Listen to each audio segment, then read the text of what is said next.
Hey Dressage Superstars, and welcome to Dressage Mastery TV. This is part 2 of the German Training Scale Explained, and I'm just here to explain what the German Training Scale is, how it can improve your dressage, and it's the framework that we use in our program Dressage Mastery Academy to help you get from basics to Grand Prix.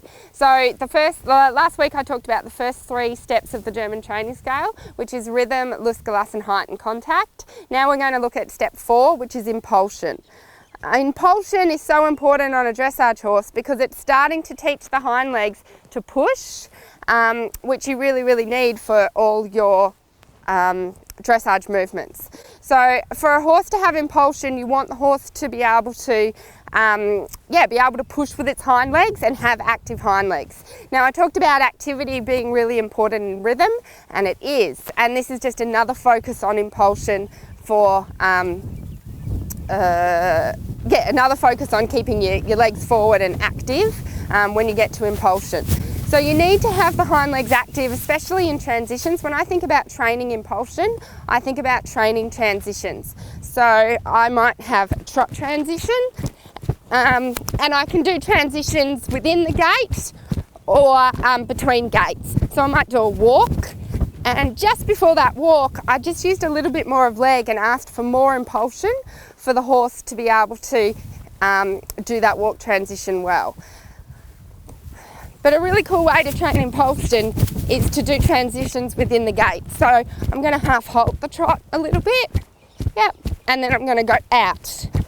And the horse will go out into a bit of a bigger trot, and then slower trot, and bigger trot, and slower trot, and bigger trot. And you want these transitions to come not from the hand but from the seat.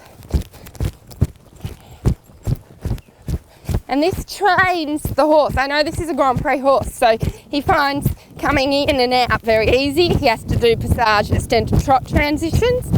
But I'll do this with my 3-year-old. Of course she won't passage and she doesn't have a massive extended trot, but the startings of a Grand Prix horse is on a 3-year-old. So just by doing these transitions, in, out, and you'll see it how we practice on a young horse later. And same in the canter, you want to have that ability for the horse to push, out, and then collect in. And obviously the collection, the coming back in, is the 6th step of the German Training Scale in collection. So the 5th step of the German Training Scale is straightness.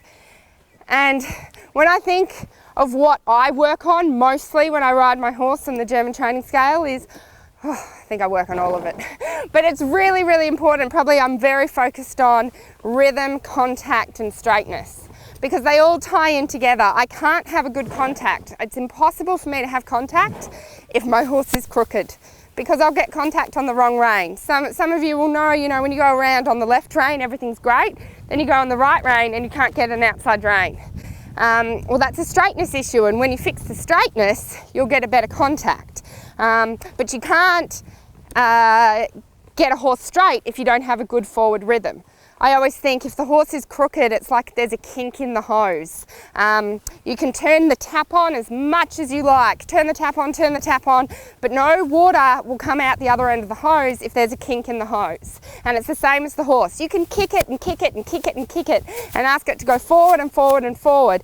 But if it's crooked and there's a kink in there, the horse can't go forward. So you have to unlock and unblock the horse so he stays straight, so he can move forward and actually, let that energy come through. So when you take the kink out of the hose, the water can then come through. It's the same as the horse. So straightness is super important in getting all your other activities, or getting all your other parts to the German scale.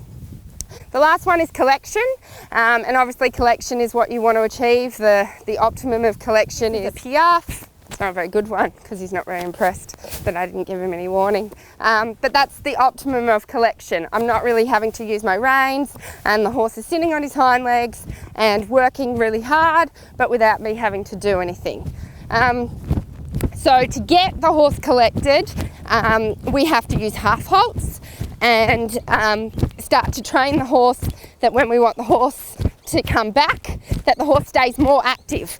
Collection requires a lot more leg and a lot more energy than an extended trot. And a lot of people go, really? But extended trot is so forward. Yeah, but I use a lot more leg in Piaffe than a collected canter than I ever use in an extended gait. So you have to remember collection is the legs, and then it's harnessing that energy and asking the energy to come up rather than out. So that's the 6 steps of the German training scale.